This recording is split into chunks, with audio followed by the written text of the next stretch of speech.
I wanted to come back to give a bonus for day 5 of this 30-day challenge. So, in day 5, we just talked about choosing a service that we would love to do and choosing a group of people who could absolutely use that service and use our help and our expertise to achieve their goal. I decided to go to ChatGPT and to ask ChatGPT to create some unique and really impactful as well as lucrative combinations of niche and target audience for doulas of all specialties, right? And y'all, they came up with some really, really cool combinations. And I want to share some of those combinations with you. And I also want to encourage you to use AI and to use ChatGPT and Gemini and any other sort of AI program that you're familiar with or maybe unfamiliar with as a thinking partner that can really spark some ideas and assist you along this challenge, right? So, one of the specialties that they came up with along with the audience, right? They said military families. So, active duty military members or spouses navigating pregnancy during deployments or frequent relocations, right? So, they're saying virtual doula services tailored to military healthcare systems like TRICARE. And you can also teach support for birth partners preparing for remote or deployed support roles. How dope would that be if you were a virtual doula who focused on military families where one spouse is in one location, the other is in another location, and you're helping the non birthing person to be the best support that they can while they are virtually deployed or remote in supporting their significant other? I would have never thought of that, y'all. That's so, so dope. The next one that came up was high risk pregnancies and NICU families, parents of multiples or high risk pregnancies or NICU bound babies, right? So you can provide education on managing high risk conditions. You can also do postpartum support for babies that have NICU transitions and families who will have babies that are in the NICU. We talked a little bit about supporting high risk pregnancies earlier in this series and talks about how antepartum doulas specialize in supporting high risk pregnancies for people that are on bed rest, right? So that's a cool combination that you can come into play with.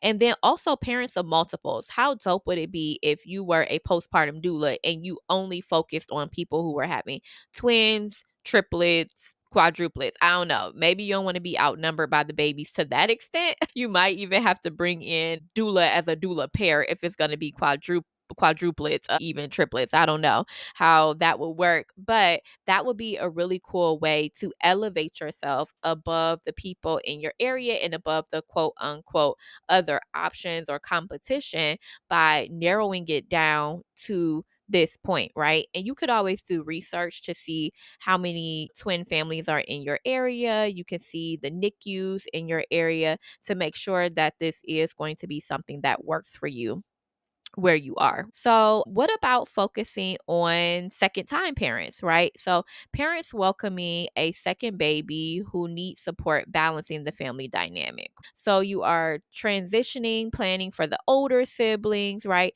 And you're creating a system for smoother postpartum recovery while parents have multiple children. So, as a postpartum doula, I have been a part of postpartum care for first time parents and also second time parents. And it's a night and day difference between the type of support that they need. First time parents are really focused on like sleep, nutrition, maybe even a little bit of like education on newborn care. Whereas second time parents are sometimes managing a postpartum experience from the first time, whether that was positive or less than positive.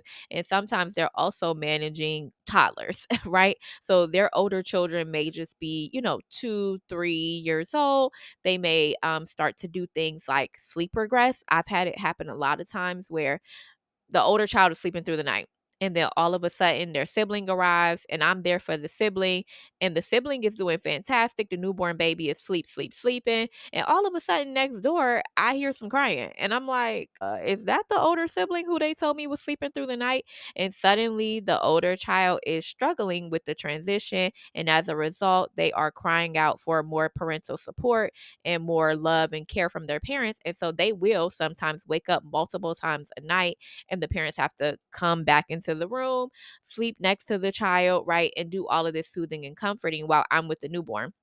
So, needless to say, they would have gotten even less sleep if they didn't have overnight postpartum support, because I'm with the newborn who, is pretty much is a good sleeper most of the time, as it turns out, as the oldest child is regressing, right? And so, imagine how many times you would have to get up if you had to get up between a newborn and also an older child, and how much sleep you would not get, or how much time you would miss laying next to your partner if your partner maybe took care of the older child while you took care of the newborn, and you're both exhausted, right, when the sun rises.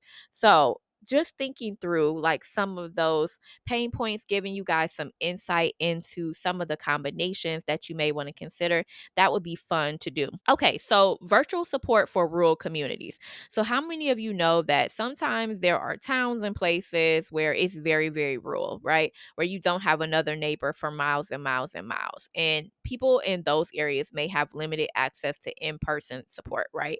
And so you may be thinking, like, yeah, I live in one of those communities and in person support would be really, really difficult to pull off. So, what if you did virtual support? You could provide remote education for birth, postpartum, fertility, whatever is the specialty that you feel called to do. And you can also help with building a network of referral partners for local services, right? So, if there are local doulas that provide maybe postpartum support, right? And maybe it's daytime or overnight, you can have a referral system for that. And then you could provide the remote coaching for whatever the service is that you feel like you want to provide, that you feel called to provide. And you guys can be a good complement to each other and work as a team, right? Because you're not working in the same industry. That could also be a great way to not working in the same specialty, excuse me. And that could also be a great way to build your practice by partnering with someone who offers a service that complements yours, but you don't offer, right? So there's also some things here that I feel like would be really, really dope to focus on, like virtual support for digital nomads, which is something that I had never thought about before. Remote workers and digital nomads navigating becoming parents and entering parenthood, right? That could be a really, really dope niche and target audience. So, you could provide flexible virtual birth and postpartum services. This is something where you could also do fertility, you could also do adoption, any of the other specialties would work here as well. And you could really help with birth plans while traveling internationally or remotely. You could also support them with making a plan for things like uh, pain management in labor, thinking through like postpartum planning, healing, newborn care and support. Like all of the things and the specialties that we talked about before could really apply if you want to become a virtual doula for digital nomads, right? The other really cool thing that popped up is birth education for young parents, right? So, birth education and support for young parents. I have ran into quite a few doulas who have become parents at a young age, and they have a heart for helping people who are teen or like really young adult, like 18, 19, and becoming parents, right? And so they really want to provide that safe space for them to really come and ask questions, to get the education that they need, and to help those young people to build confidence in their skills, parenting, and in their abilities as first time parents, right?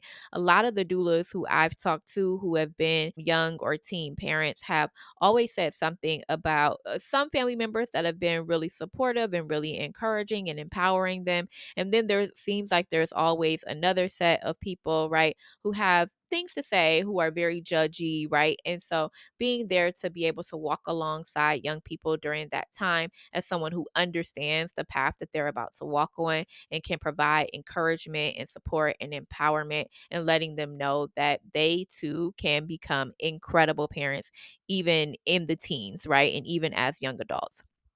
Okay, last but not least, they're saying that you can do community based doula work for people who are immigrants. And this is a really cool option as well that I would have never thought of. So, immigrant families with cultural or linguistic barriers, and this is who you would be providing care to, right? So, there have been communities here where I live in Ohio where there are big like immigrant communities. They don't necessarily have the same like cultural practices that we have. They may even speak a different language. And so having a doula who can speak multiple languages, who understands their cultural practices and who can help them navigate the local healthcare system, the local support that they have access to, who can maybe bridge the gap because maybe they have moved away from family and friends who would normally be able to step in during the postpartum period, right? And this still applies to the other specialties as well: fertility, being a death doula, being a bereavement or loss doula. And